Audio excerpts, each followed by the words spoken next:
possible.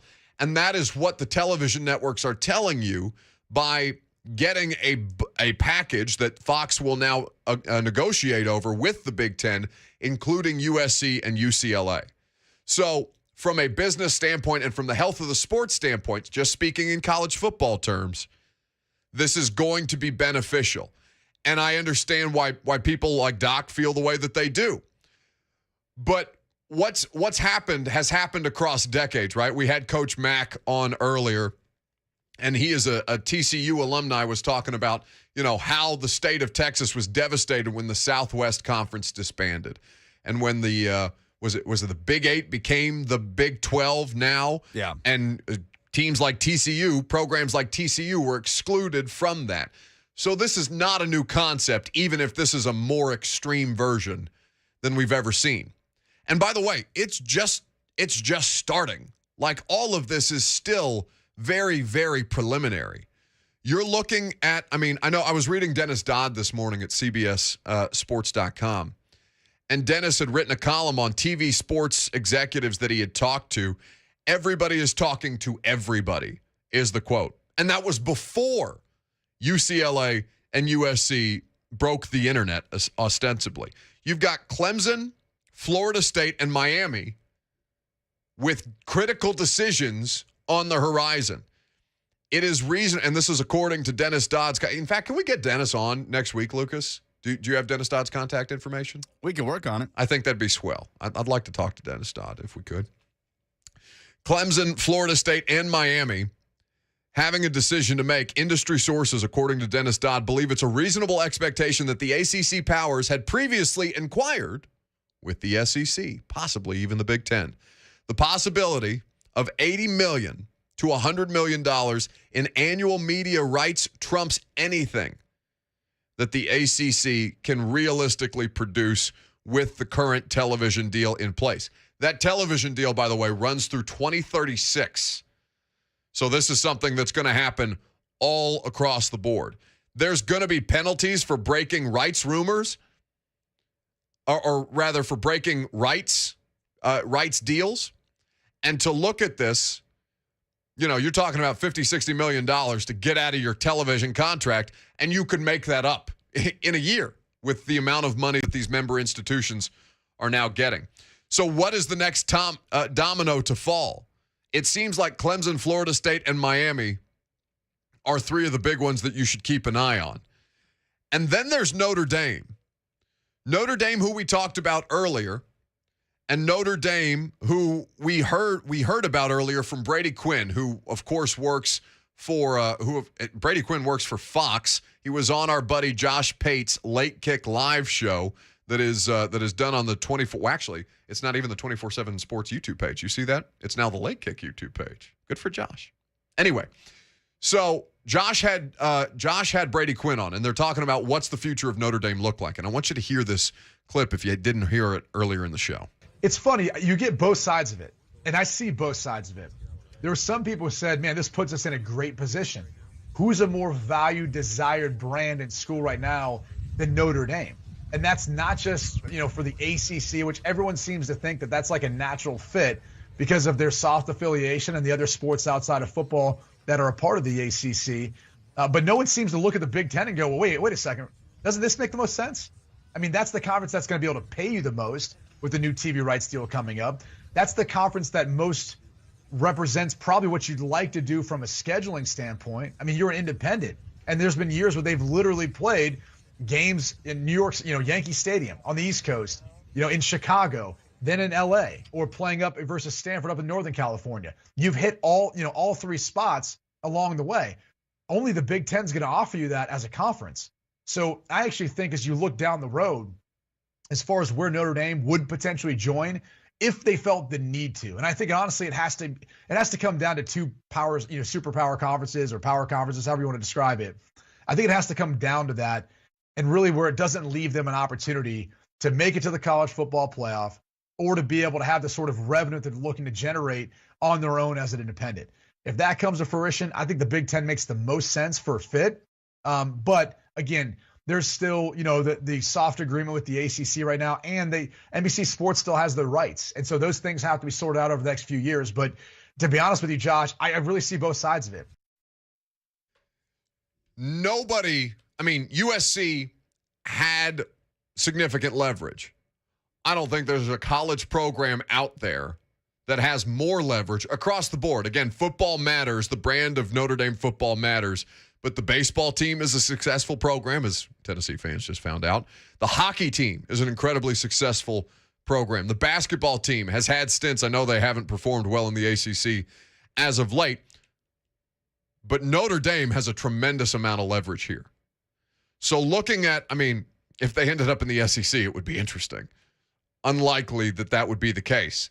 And given that the SEC has already negotiated that television package and that the Big Ten comes up next, well, then that feels like it could be the next domino to fall in some form or fashion.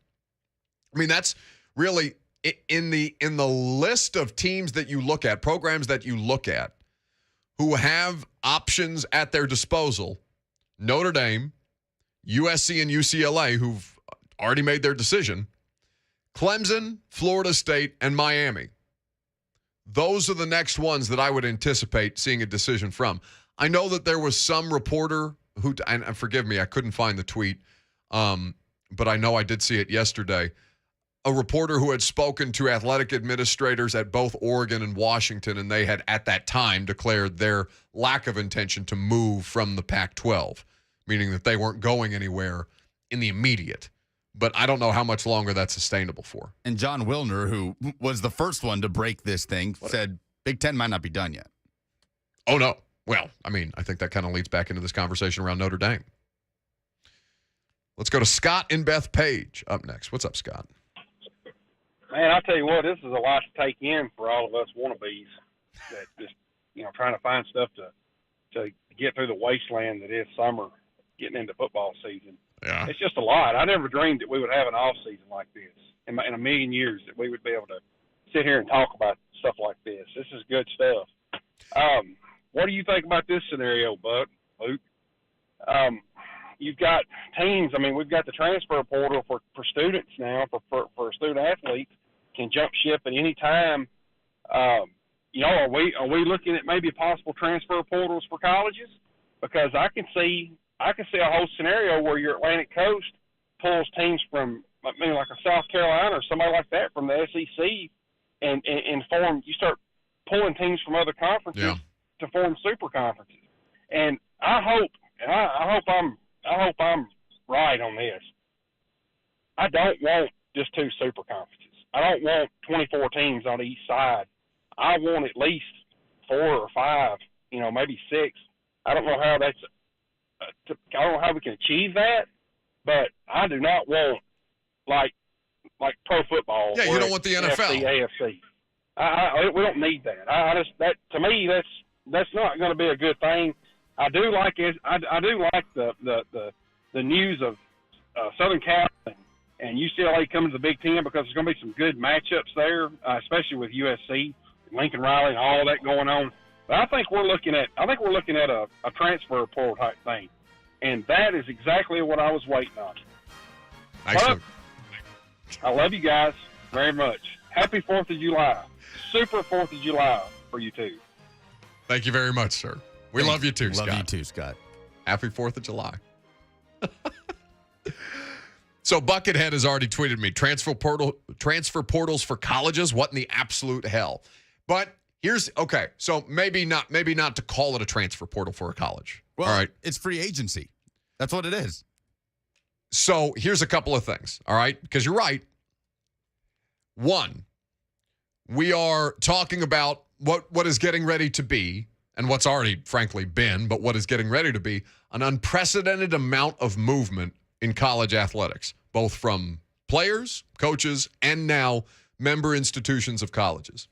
2, you are talking about college program free agency. A transfer portal may be a not necessarily the most accurate way to put it, but you understand the premise of what he's saying. And 3, how can the colleges, or rather, how can the conferences benefit from this movement? Well, what did I just detail? What did I just detail earlier, reading this from Dennis Dodd's column? that if you wanted to, like say with the teams in the ACC, Clemson, Miami, Florida State, a rights deal that runs through 2036. Well, obviously, I mean, this 2036, God knows what college sports are going to look like by 2036. So what can you do in the meantime? What can you do to maximize your position while still putting yourself ultimately in the best spot to succeed? Well, you can buy yourself out of your rights. If you're willing to pay $50 million to get out of your rights deal, because you know that you're going to make that money up not just in year one, but you are going to well exceed your earnings potential over the course of the next couple of years. It's not transfer portal, but you can buy your way out and then buy your way back in. If Clemson, Miami, and Florida State want to buy their way out of the ACC and buy their way out of that rights deal, all right, we'll give you the collective $150 million between the three institutions, because we're going to make $80 to $100 million a year if we go to the Big Ten or the SEC. 615-737-1045 is how you jump in on this. So we've talked about Notre Dame specifically, and we talked about the next dominoes to fall. But Lucas brought something up earlier that I thought was going to be interesting, and a coach who's currently supposed to be the savior of the Pac-12, or at least that was the way that it was marketed to me when he left Oklahoma. We're going to talk about what USC and UCLA will ostensibly do in the next 2 seasons while still members of the Pac-12 next.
Well, we now have 2 years left of the Power 5 era of college football.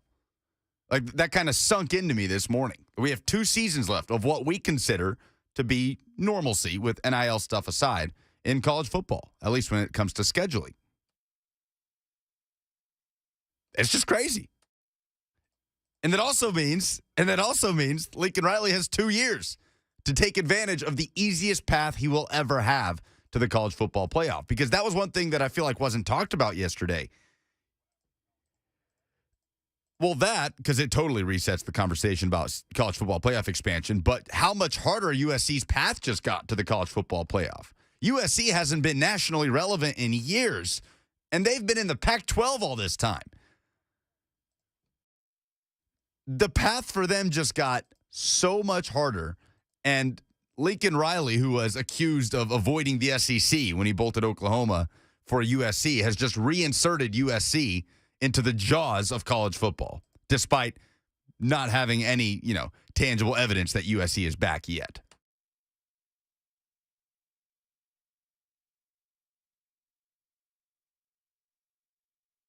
Phone on is on for the Zone TV chat. So well done by you. Yeah, it was just in the street. A real conspiracy theory that not for the terrestrial radio audience, but for the YouTube and Facebook and Twitter audience. Lucas has left his own microphone on in not so sneaky behavior. Well done by you. What, you didn't get enough yesterday? You just want to do the show? Never enough. Back to the shadows. Get out of here. But yes, now Lincoln Riley has the opportunity to really advance his position, because it's all about momentum for a program like that. Like, I don't know if Chip Kelly's going to be the coach of UCLA by the time they get to the Big Ten. I have no idea what that's going to look like. Hell, they may use that as an excuse to get rid of Chip Kelly and kind of start over. UCLA doesn't have real expectations in the world of college football right now. But as you look at USC, who has arguably who landed the biggest player in the transfer portal full stop this year. Yes? Jordan Addison, the best wide receiver in college football last year? That can be arguable based on just quarterback talk. Fair. But yes, I mean, Jordan Addison made the biggest waves as far as NIL goes as it pertains to the transfer portal. He won the Bolitnikoff last year. He won the ACC, and then he went to the portal to join a 4-win team in California. So you bring over Caleb Williams. You have Jordan Addison. You have the opportunity to recruit with real money at your back with name, image, and likeness and boosters at USC to try and restore it to greatness. And you're coming off of a 4-win season in an in a Pac-12 that is, I'm going to have to relearn all the different conference names now when they can play. I mean, it'll be easier. There'll be less of them. Well, what do you mean? Like, you think they're going to change names because of the number of teams? I mean, conferences have... It's not going to be the Big Ten with 27 schools in it. Buddy, it's not the Big Ten now. I mean, they got 14 teams in there. Yeah. How many of them actually have the number of teams that their name indicates that they have? Like, the Big 12 does not have 12 teams. Yeah, and I'm trying to remember the Pac-12. The Pac-12 may, still for the next 2 seasons may have 12 teams. Look that up for me if you would. It's a terrible thing. They do have 12 teams. They do have 12 teams. Okay, so the Pac-12 is the only honest conference. And look what happened to them. They got knifed in the back. All of their friends in the alliance took them out behind the woodshed and put them down. But honesty will get you. Ugh, nowhere. Shame. But in looking at the Pac-12, man, Lincoln Riley having to go about this in this way, I have no expectation for them this season. Do you? Like, they're going to be Riley? They're going to be better. They're going to be better. But if they double their win total, it's 8 games. They're not, who's the favorite in the Pac-12 this year? It could be Utah. Actually, it should be Utah. Sports betting wise, I can look that up. I'm not sure, but it could be the defending champs, Utah. It could be Oregon, but there's so many questions there with a first-year head coach and a defensive-minded head coach and Dan Lanning and Bo Nix as your quarterback. It's wide open. Pac-12 is wide open. Yeah, I'm looking. So Utah and USC, according to Caesars, is where I'm getting these odds from. That's the Big 12 Pac-12 championship game odds. USC and Utah coming out or playing in the Pac-12 title games. And remember, there's no more divisions in the Pac-12. It's just the 2 teams with the best win totals. They did away with that conference record. USC is the odds on. So USC and Utah have the same odds. They're plus 200. They're plus 200 to win to come out of the or to win the Pac-12. USC is a more talented football team than Utah is. Oh, that hasn't mattered in the last couple of years. No. Utah, Kyle Whittingham.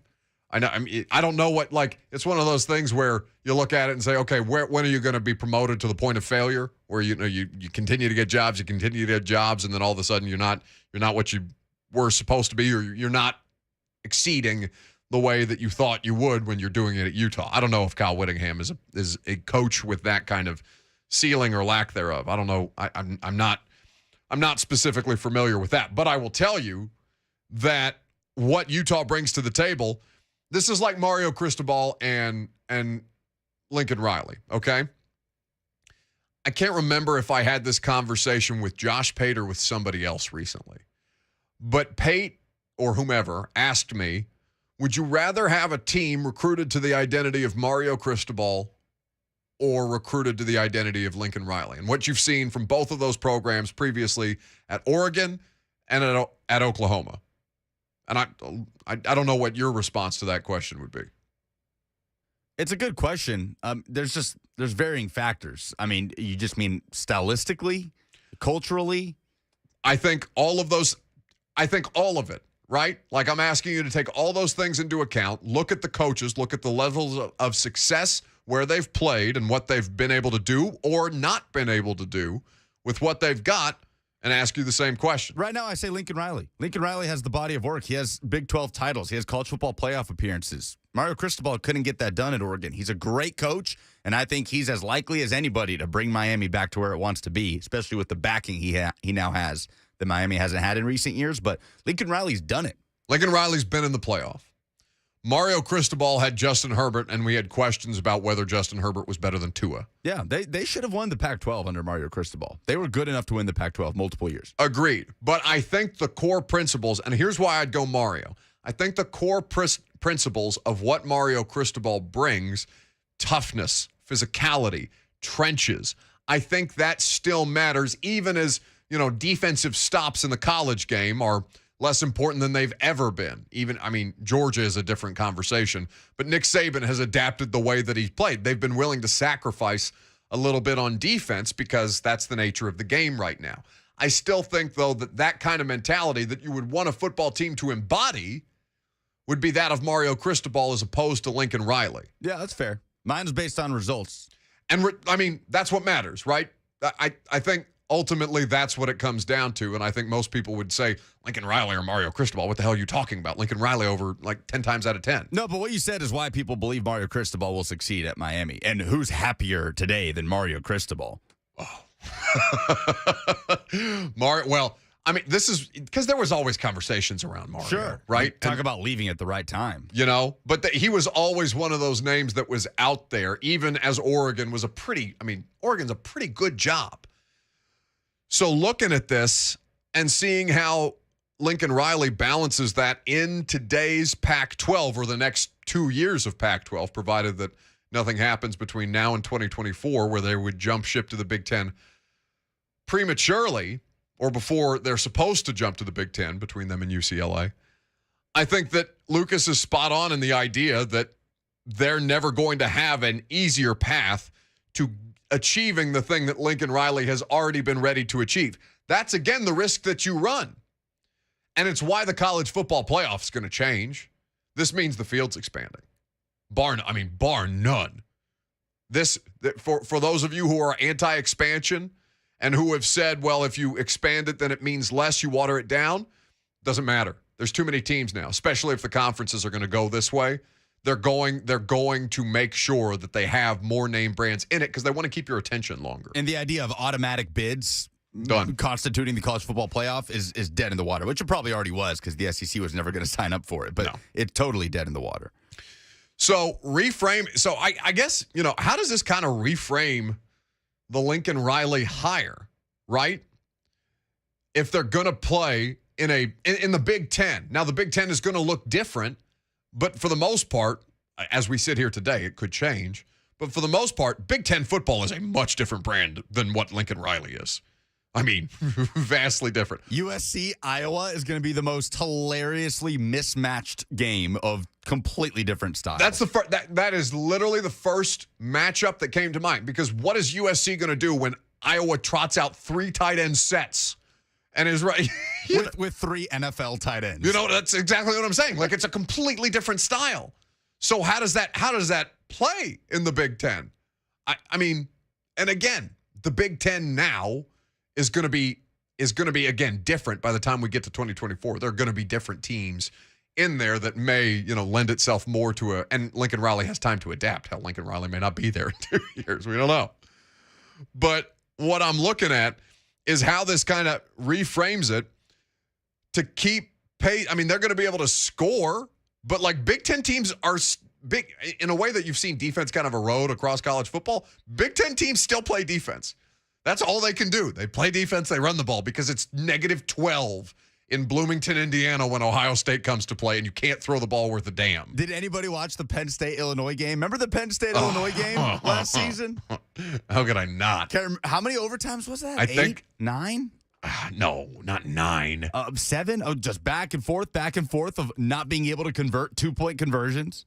I'm looking for that. I'm looking for that. Maybe you look up the result for me so it's not as bad radio of me literally Googling something while I'm trying. It was 9 overtimes. 9 overtimes. Yeah, the first 9 overtime game in college football history. Because they're just. You think Lincoln Riley's defense has 9 overtimes in it at Iowa? No.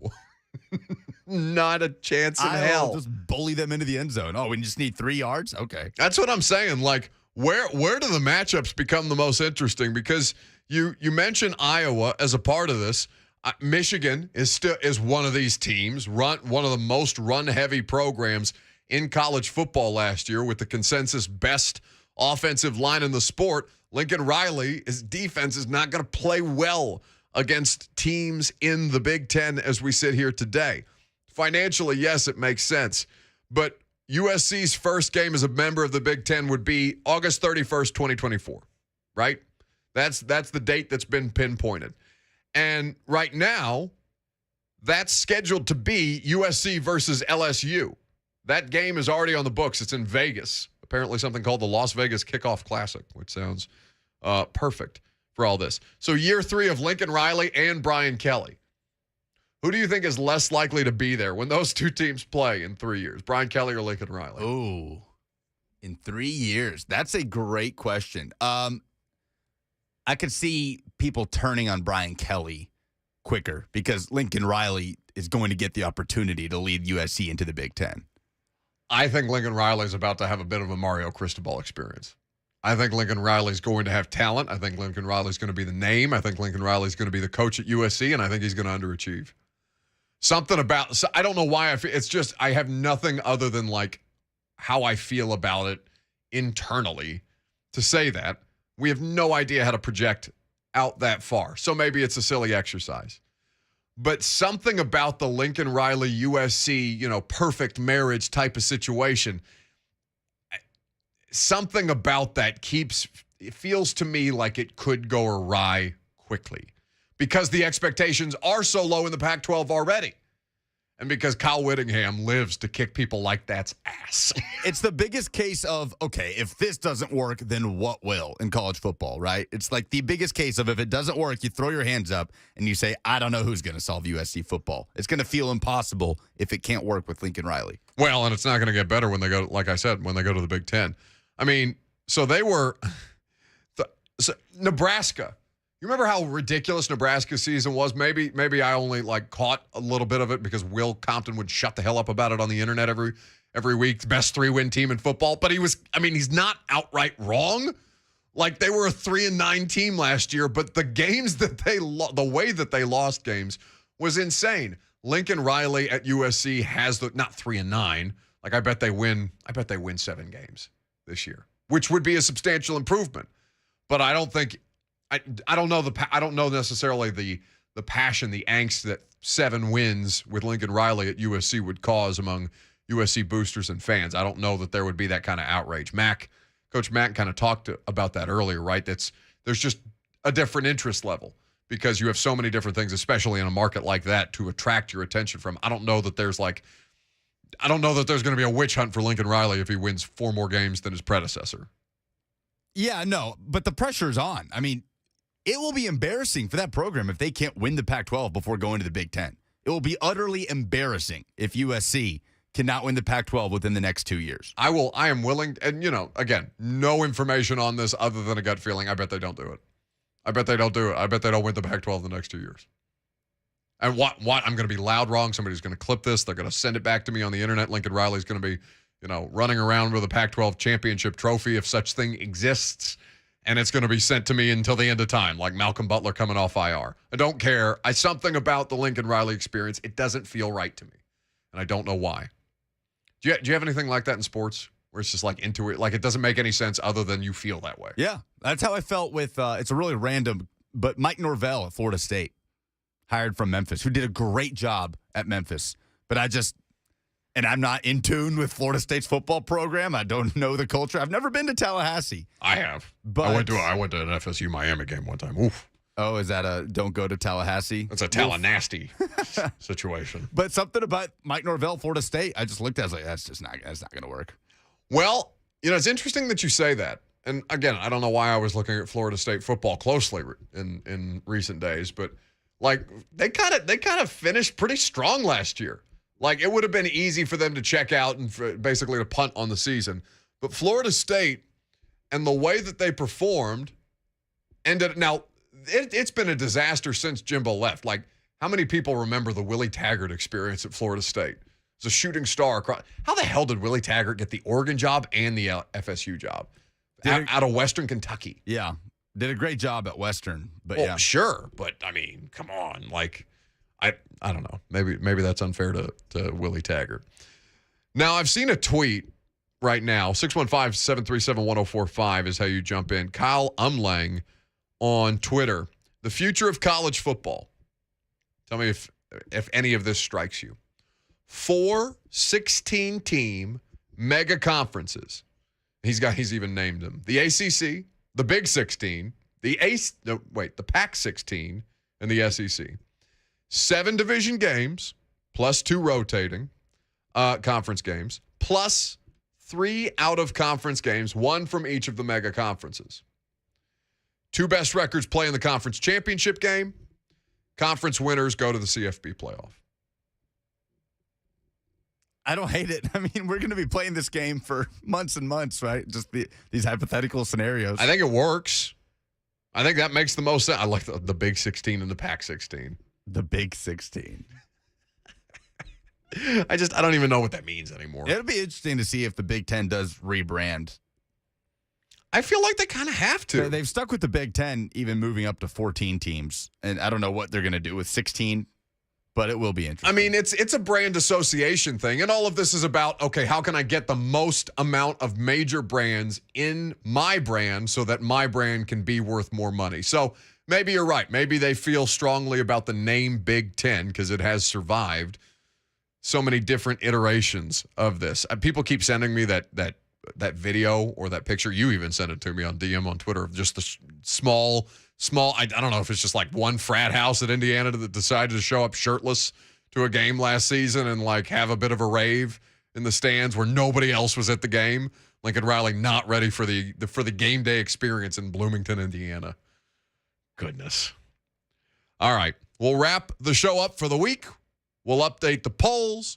Last call for phone calls, whatever you like. But before that, Post Malone is bringing his 12-carat tour to Nashville's Bridgestone Arena with special guest Roddy Ricch on October 16th. And 104.5 The Zone has your chance to be there. So you can sign up for tickets to win. You can sign up for your chance to win tickets today at 1045thezone.com. That'll be a fun tour. I'm Buck Rising. It's 104.5 The Zone.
Last segment on a Friday, or at least the last one for us. Blaine and Mickey, 3HL, they got you covered. After we wrap up for the day, you got 4th of July plans? Not really, to be honest. I haven't even stopped to think about what I'm doing this weekend. I had a couple people ask me if I wanted to do like a boat or something this weekend because I've got a friend. Well, I've got one friend that owns a boat. Well, 2 friends that own a boat, and then a couple of people who are renting pontoons, so they like take them out like as a group. I got no interest in going on a boat this weekend. It sounds like a nightmare to be out there with all those people. It will be slammed out there this weekend. You know, and I like, and this is super snotty of me, but one of my buddies brings his dog every time we go on the boat. And it's like, and you know, the dog is out there, the dog's swimming in the water, the dog does its thing, but it's a dog on a boat. You know, I don't want to deal with the dog on a boat. I don't think that's an enjoyable experience. Do you enjoy a dog on a boat? Because I don't. Yes, I enjoy a dog in literally any scenario. Well, this is, you know, this speaks to a larger issue. I don't have just described just a great day for so many people. Going out on a boat, 4th of July, friends, a dog. What a great day. What a great day. I don't like people that much, but I like dogs less. It stresses me out. Like, get that thing out of here. I don't want it all over me. It's wet. It's shaking. But you know, I'm not getting in the water either. I'm one of those floating lily pad type things. Like, that's about as far as you'll get me. That's about as far as I'll go. One of these days, Dara's gonna crack that cold heart of yours. What do you mean? With the dog. With a dog? 0% chance. You're gonna fall in love with the dog before your days are over. Bucket just tweeted and said, maybe the dog doesn't want to deal with Buck on a boat. Ever think about that? It's completely fair. I don't know why people invite me to go on the boat. And yet, pretty consistently, this group of friends, it's a great group of friends because I can't myself say that I am a great friend when it comes to this stuff, but they consistently try to include me in the boat weekends. And it's just the idea of the dog, it stresses me out. But this has been one of my most unpopular positions. One that I thought Top Gun 1 was trash. By the way, speaking of Dara, she had me watch Top Gun 1. And I can't remember what the other option was. And it was, you know, it was fine. It's just a big, dumb action movie from 30, almost 40 years ago. Like, I don't know how I could have a high opinion of it. You know, it's not like a triumph of American cinema that I'm watching. It's Tom Cruise oiled up playing volleyball and, you know, being a little too breathy in the sex scenes. What are you doing? Are you just trying to piss everyone off? What's happening here? No, I'm talking. So Dogs, Top Gun. What else do you fireworks. hate? That's where I'm going with this. We need a weekly segment of awesome things Buck hates. You like fireworks? That needs to be coming. I'm somewhat with you on the fireworks. Buddy, it's been 14 days of no rain, and still today it's not supposed to rain. I feel like the whole city's going to catch on fire if they light fireworks downtown. I'm okay. No, it rained yesterday. Oh yeah, I know because I was in a plane. All right, we made it through the weather okay. Landed in Nashville at 4:00. Do you know what time I got off the plane? Like, sitting at the gate. I'm at the gate. Take a guess. If I land at 4, what time do you think I got physically off the plane? If you landed at 4? 4:00. 5? 5:30. Oh, that sucks. Lightning. Ooh. Lightning. Cloud to ground lightning is something that I learned yesterday. Apparently they have 10-minute delays for the bridge operators every time there's a lightning strike. So we were on it's a 45-minute flight from Charlotte. I was on the plane in Nashville longer than I was in the air. Yeah, that's tough. On the plane. But so yeah, yes. the fireworks you'll have to brace yourself for this weekend. I'm not as obsessed No, with I mean people. I'll eat it this weekend, but like this is Father's Day, people shooting off fireworks. And you know, I know that was Juneteenth too, but like I'm a anti-firework person at any point in time. And I'll deal with them on the 4th. But that's the one day that I'm willing to tolerate it. We should do that. Awesome things Buck hates. Just what, as a regular segment? Just a recurring segment. I mean, what else? I don't think there's anything else awesome. I don't like dogs. Beer. I don't like beer. Yeah, beer, dogs, fireworks. we can put together America. No, Jesus. Robert and I will put our heads together. Beer, dogs, fireworks, America. That's basically. If you hate beer, dogs, and fireworks, that is you've what basically people will you've conclude, basically painted me as an anti-patriot on the 4th of July weekend. Bravo by you, communist. Derek R writes in the YouTube chat. I just, you know, it's not that I hate beer. I actually like the taste of beer. It's just beer physically makes me feel miserable. I mean, if you want that 220 goal, then you probably should stay away from beer. No beer. Well, yeah, I've had probably 5 beers in the last, I don't know,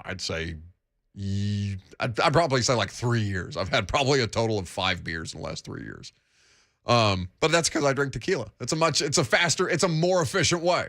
It's a more efficient way to go about the same process. Do you hate apple pie in baseball too? Well, I don't like baseball. That's true. I like Tennessee baseball because they're flicking people off in the outfield and, screaming obscenities at the Notre Dame bench and not bat flipping, but bat spiking.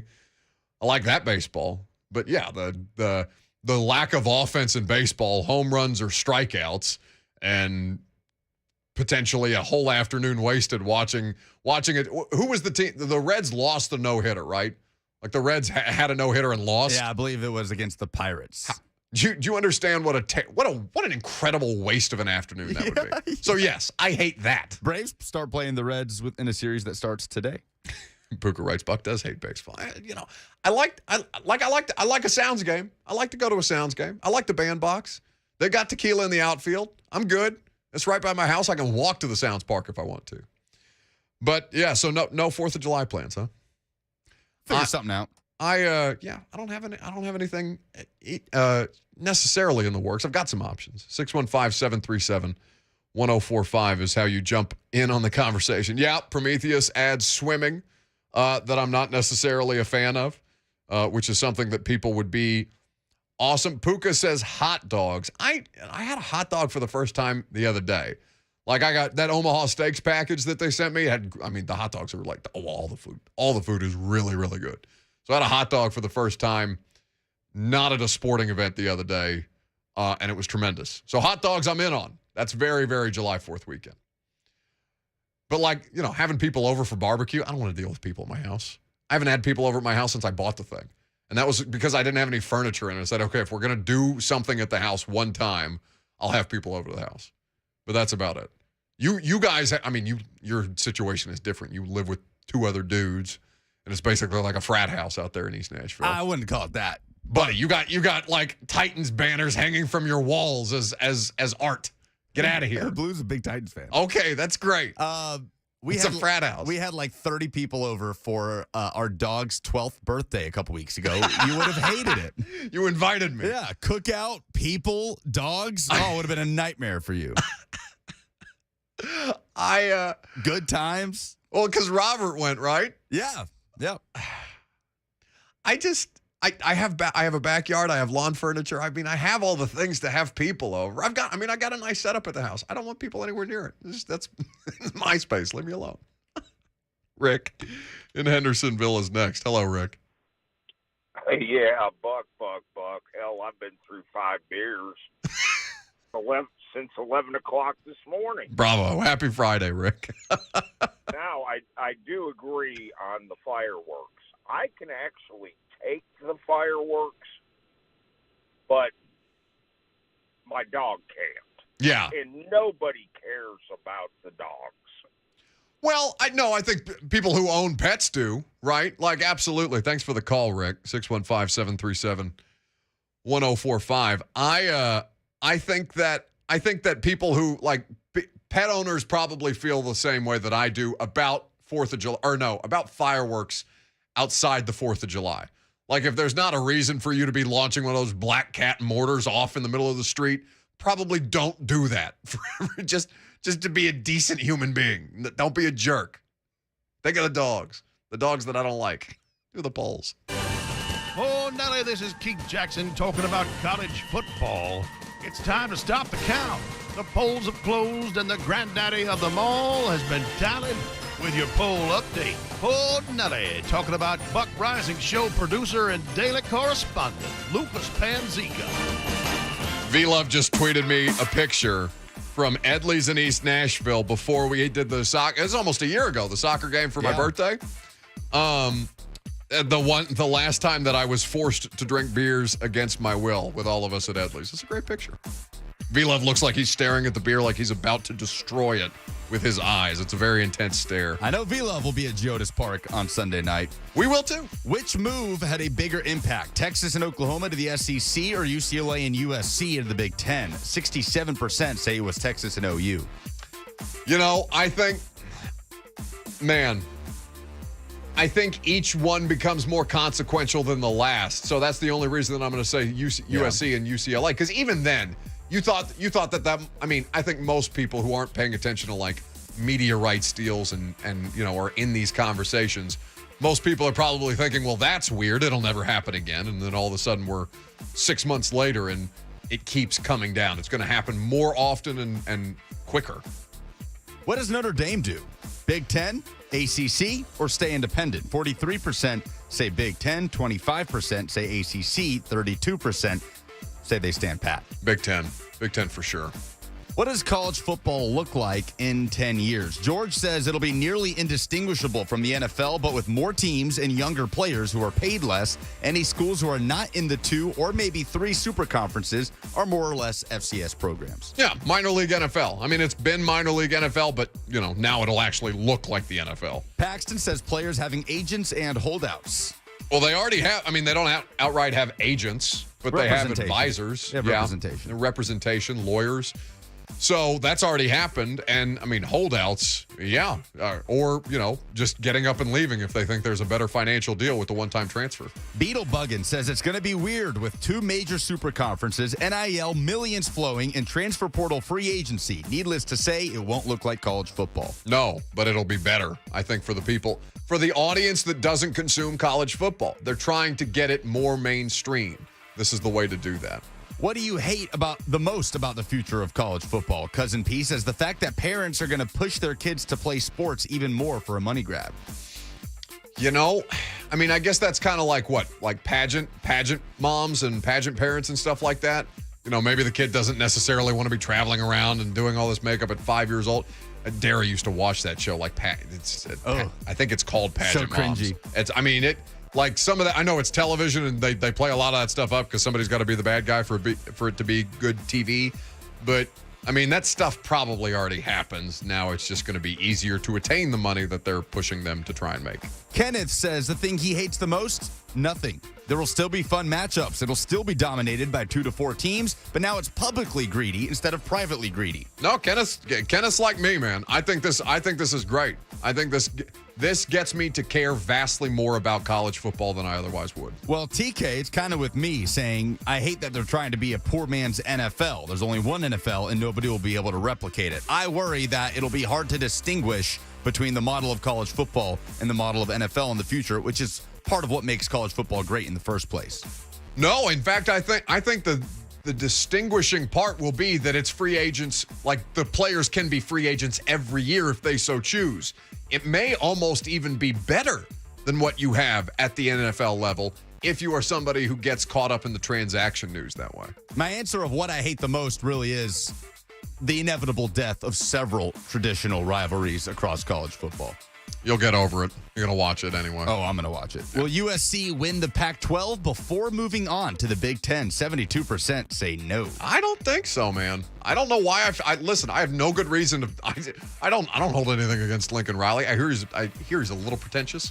But other than that, I got nothing against Lincoln Riley. Other than something doesn't feel right with that whole deal. And what is the next domino to fall in conference realignment? Clemson to the SEC, Notre Dame to the Big Ten, or Miami or Florida State to the SEC? 40% say Notre Dame to the Big Ten. 33% say it's Clemson coming to the footprint. 22% say it's Miami or Florida State coming to the SEC.